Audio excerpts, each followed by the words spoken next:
Section 1. A student wants to register for a conference. Listen to the conversation between the student and the woman and answer the questions. First, you have some time to look at questions 1 to 4.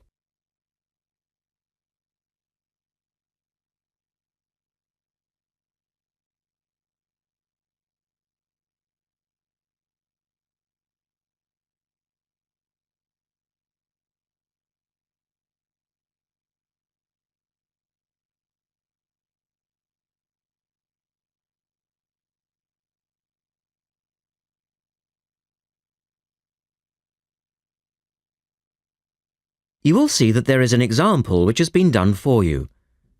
On this occasion only, the conversation relating to this will be played twice. Good morning. Good morning. Can I help you? Yes. Is this where we register for the Beyond 2000 conference? Yes. What's your name and I'll get your conference bag.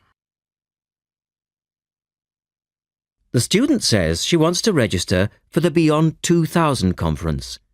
So you write the words Beyond 2000. Now we shall begin. You should answer the questions as you listen because you will not hear the recording a second time. Look at the registration form.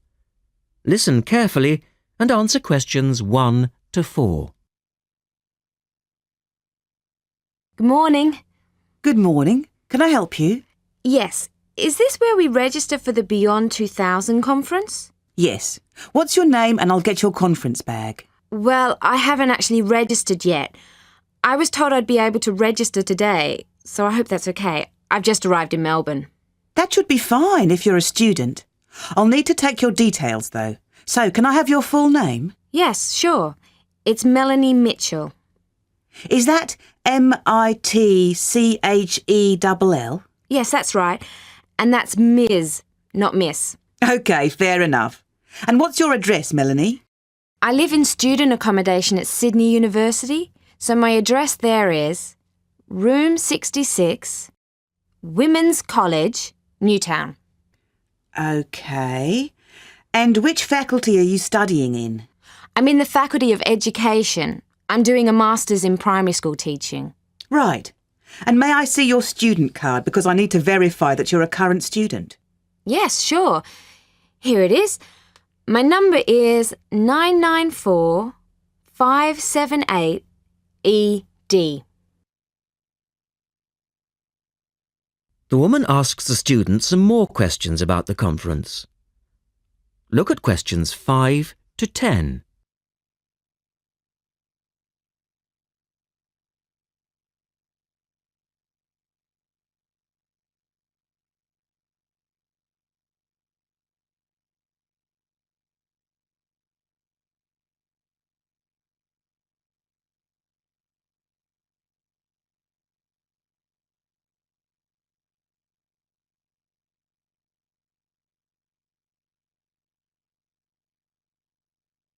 Now listen to their conversation and answer questions 5 to 10. OK. Now, do you want to attend all 3 days? The conference runs from Thursday to Saturday. Yes, I think so, if I can afford it. What does it cost? Well, you're eligible for a student discount, which makes it $15 for a day registration or $40 for the 3 days, though it is possible to register for half a day only. I'll register for all 3 days, please. Good. Now, will you be requiring accommodation while you're here in Melbourne? Yes, I suppose I will. What's available? Well, we have several levels of accommodation. You can share a room with another student for $25 a night. Or you can have your own room but share the bathroom. I believe it's just down the corridor. That's $45. Right. Or you can have a single room with your own bathroom. I don't mind sharing a room. On second thoughts, yes, I do. I'll have my own room, but I'll share the bathroom. Right. Now, the conference fee does not include meals, though you do get tea and coffee in the breaks. Shall I put you down for lunch? That's an extra $10 a day. And there's the conference dinner on Friday night, which is $25. Oh, and what about breakfast? Hang on a minute. It's all starting to sound rather expensive. I'll have the lunch, but not the dinner or breakfast, if that's okay. Perfectly okay. Now, a couple of other things. There are a number of special interest groups organised. They're known as SIGs, and you're asked to nominate your preference. They'll take place on the Friday afternoon and Saturday morning, but they're filling up quickly, which is why you need to nominate now. Right. What are the SIGs? Well, there are 6 altogether. Let's see. On Friday, you have a choice between computers in education or teaching reading skills. Or a session on catering for the gifted child. Oh, they all sound interesting. But technology in the classroom is really my area of interest, rather than reading. So I'll go for that. I can probably read up on the gifted child topic myself. Right. And then the Saturday options are a session on cultural differences, or there's music in the primary curriculum, or you could go to the one on gender issues in the classroom. Wow! Can I go to them all? They all sound fascinating. Afraid not. Well, I'm really interested in how boys and girls behave differently, even when they are very young, so I'd better opt for the 3rd session, even though the cultural differences SIG is probably really interesting too. Right. And the music option would be interesting. And how would you like to pay? We accept most credit cards or bank cheques, but not personal cheques, I'm afraid. Been caught out too often before. And cash, of course. We never say no to cash. I'll have to put it on my card because I don't have enough cash on me right now. That's fine. Enjoy your time here with us in Melbourne. That is the end of section 1. You now have half a minute to check your answers.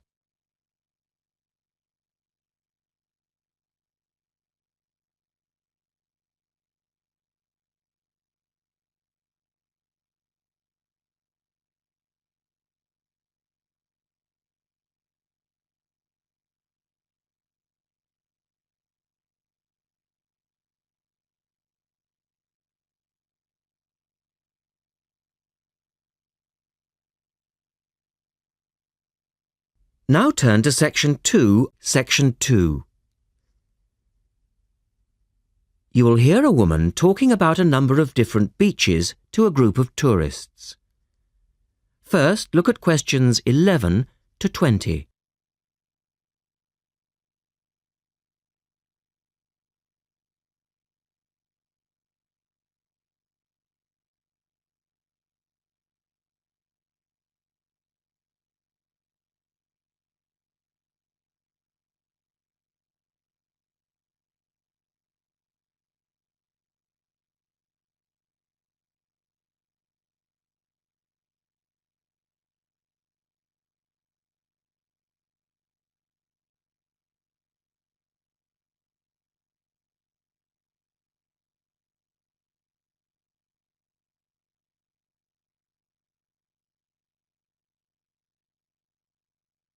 As you listen, answer questions 11 to 20. Right, let's move on to the beaches here, which are absolutely beautiful. You do have over 100 to choose from. They're mostly sandy beaches and they vary from the largest, which is 2.5 kilometres long, to tiny sandy coves. But there are a few that I'd really recommend you to visit. So, looking at this pamphlet, first of all, there's Bandella Beach. This beach is 1 kilometre away from the old fishing village of Bandella, which is a beautiful spot. If you park in the car park behind it, there's a small path which leads down to the bay. It's very pretty because the whole beach is backed by pine trees, so it's very sheltered. The beach itself is very clean and the water is shallow and safe. That, together with the soft sand, make it an ideal beach for children and non-swimmers. A little further round the coast, again to the east, in the eastern corner of the island, is the spectacular Dapolata Beach, which is basically a long inlet. The land around this beach is marshland. It's all marsh, and there's a stream which winds through it, and the stream goes into the sea. And the beach has lovely pale gold sand. Access to this beach is quite tricky, and not for the less energetic. You have to go down a long flight of steps, 190 to be exact. But you'll be relieved to know that there's also a road which winds down to a car parking area. When you're level with the sea, there is a handful of shops and bars, and you can hire some beds and umbrellas. Continuing round the island, just past the tip of Calne, is the next beach I'd suggest you visit, and this is San Get. Why? Because there isn't a beach longer than this on the island. If you want to know, it's exactly 2.5 kilometres long, and that's a bonus because it means it never gets overcrowded. It has golden sand and clear blue water shelving into the sea. There are several beach restaurants to choose from, and water sports are available when the water is calm. But check first. This beach operates a flag system, as the sea can get rough, and you should always swim between the flags. There's a large car park which gives you easy access to the eastern end of the beach, but the western end is much quieter and more wild, as it is harder to reach. Blanaka is another popular beach, just in the northwest corner of the island.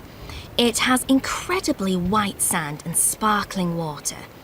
There is ample car parking here and plenty of bars and restaurants.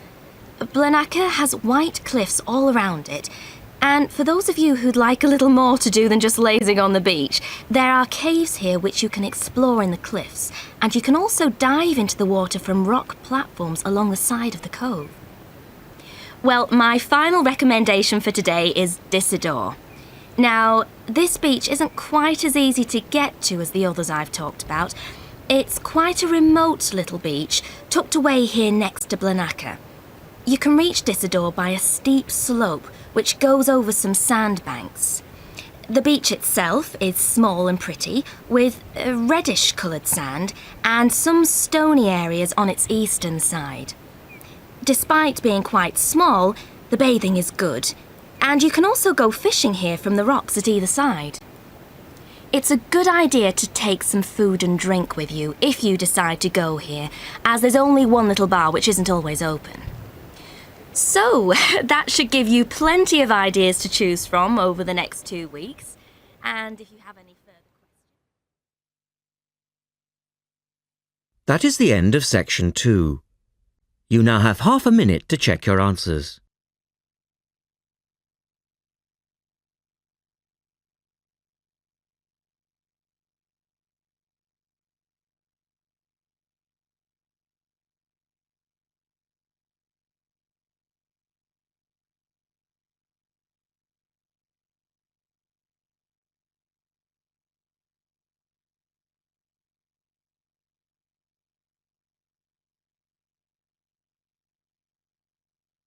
Now turn to section 3, section 3.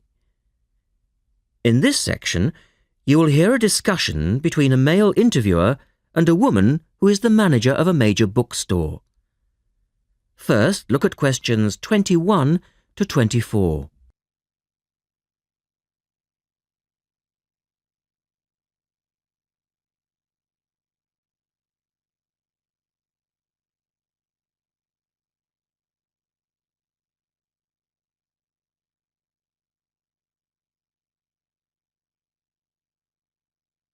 Now listen to their conversation and answer questions 21 to 24. The start of a new academic year is a challenge for booksellers. Lee Rogers talks to one major bookstore manager. Jenny Farrow, you're the manager of Dalton Books, and you sell an awful lot of books to students, don't you? Yes, we do. How do you manage to make sure that you're going to have the books students need when all the new courses begin? Basically, we make preparations long before they arrive. Like all other major book retailers, we have a database of information. And using that, we contact course conveners in May and ask them to send us their book lists. How many books are we talking about? For one course? Yes, as an example. An average course requires about 30 books. We ask lecturers to indicate whether a book is what we call essential reading. You know, the students simply have to get it, or whether it's what they would term recommended reading, or whether it's just a supplementary text that they tend to refer to as background reading. What about predicted buyers? It's not a perfect system, unfortunately. If a lecturer tells us that he expects us to sell 100 copies of a book, we know that we could actually sell anything from 50 to 150. That's why in practice, when it comes to ordering, it's a lot safer to go by the previous year's sales figures, if that's possible, of course, if we've sold the book before. We also build other factors into the equation, including the type of course that the books are for, the student's year group, and a measure of our own judgment. And these criteria make a fairly accurate guide. As accurate as we can be, yes.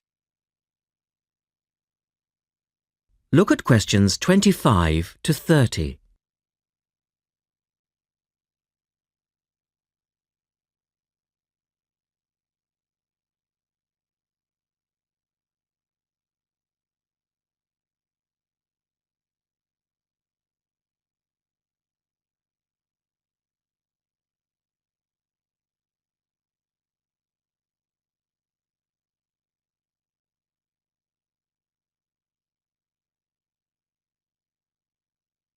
Listen carefully and answer questions 25 to 30. What about the publishers? Do they take an active role in promoting new books? Certainly. The academic and professional publishing market is worth about £700 million a year, so publishers go to some lengths to make sure their books are known. The standard procedure they use is to mail out catalogues to lecturers or colleges and universities. That's been the main form of promotion for years. Now, of course, they can also post details of new or revised works on websites. Some even go so far as writing individual letters to the appropriate lecturers in order to let them know what's coming up. The lecturers then contact you if they're interested. That's right. The publishers send us, the booksellers, inspection copies. Lecturers can then get a free copy and decide whether it's going to be suitable for their course. And how does it work with the students? What are they looking for and who helps them most? I think lecturers are best placed to understand the students' needs. Often the critical issue is what represents value for money for students. This is more important than price per se. Do students actually buy books before they start the course? Apparently, a large proportion of students wait to see what they need. Students have a firm idea of what constitutes a good book, so they tend to give themselves time to look at all the options before making a choice. They tend to go for books that are clear and easy to use. Often, the texts that their lecturers recommend turn out to be too academic and remain here on our shelves. Well, that was Jenny Farrow. And our guest tomorrow will be... That is the end of section 3. You now have half a minute to check your answers.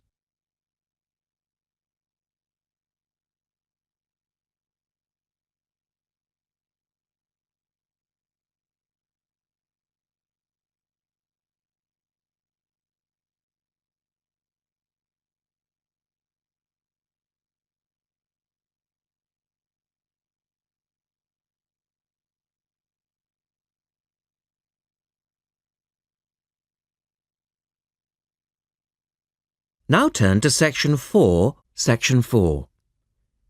You will hear Rebecca Bramwell, an artist and illustrator, giving advice on how to get your first job or commission as an artist.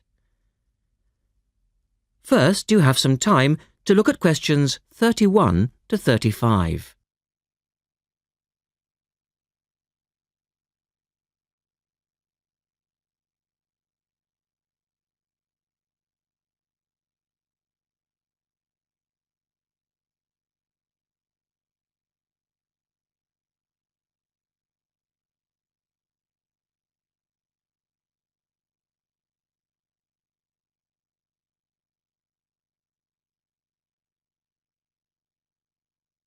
Now listen carefully and answer questions 31 to 35.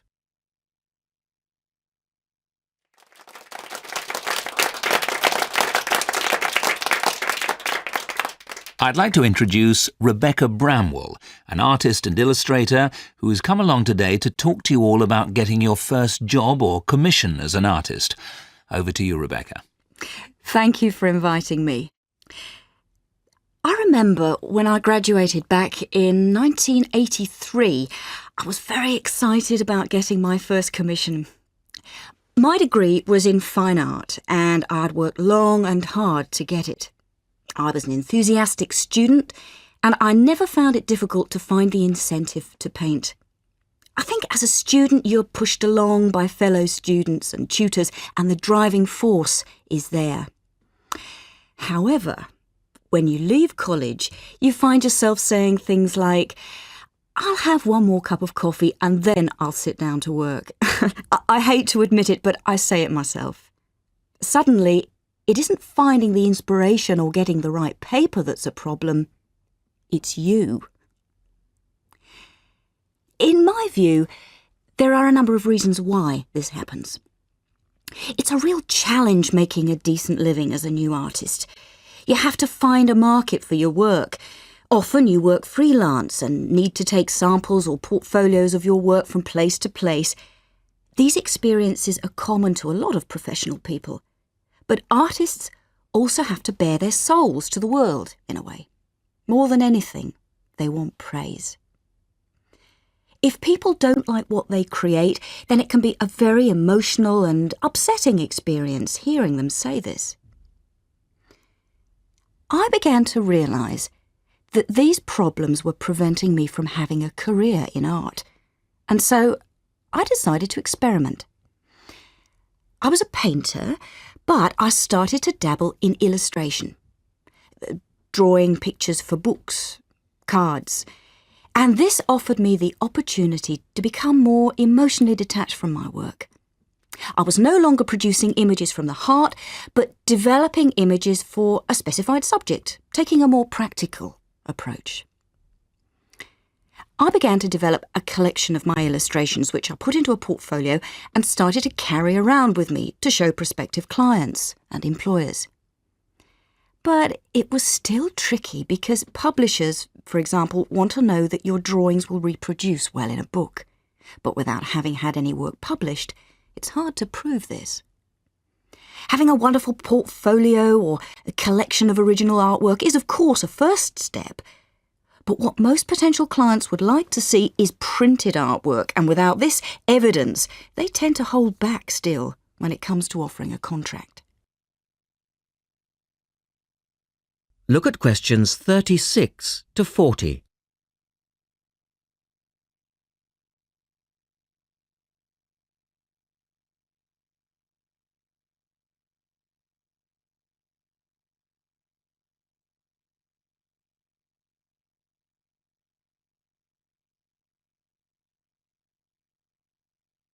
Now answer questions 36 to 40. Well, I overcame this problem in two ways. And I suppose this is my advice to you on preparing your portfolio of your best work. The first way was by submitting my work for a competition. And the one I chose was for a horoscope design and was sponsored by a top women's magazine. There are a few of these competitions each year, and they offer new illustrators an opportunity to showcase their work. The other approach I took was to design and print some mock-up pages of a book. In other words, I placed some of my illustrations next to some text in order to demonstrate how my work would look when it was printed. Perhaps I was lucky in that I had taken a degree that provided me with all-round creative skills so that I could vary my style and wasn't limited to a certain technique. Now, I think that is important. The art world and many other creative fields do try to pigeonhole people into snug boxes with an accompanying label. Now, I think you should try to resist this if you feel it happening to you. If you don't, you'll find it difficult to have new work accepted if you try to develop your style at a later stage in your career. Nevertheless, when you start out, and particularly when you're going for an interview, it's important not to confuse people by having a lot of different examples in your portfolio. One remedy for this is to separate your work into distinct categories. In my case, I did this by dividing my design-inspired illustrations from my paintings. It's then easier to analyse the market suited to each portfolio, such as magazines, book jackets, CD covers, etc. Working under two names is also useful, as it clarifies the different approaches and offers a distinction between them. I think it's been hard for artists to be recognised in anything other than the pigeonholes that they've been placed in. But luckily, these barriers are slowly being demolished. So I really do wish you all the very... That is the end of section 4. You now have half a minute to check your answers.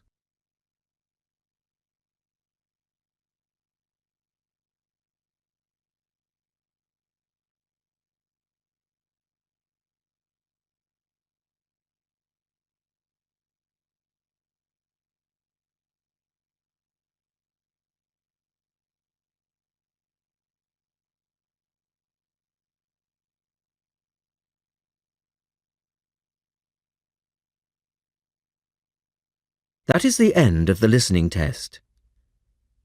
At the end of the real test, you will have 10 minutes to transfer your answers to the listening answer sheet.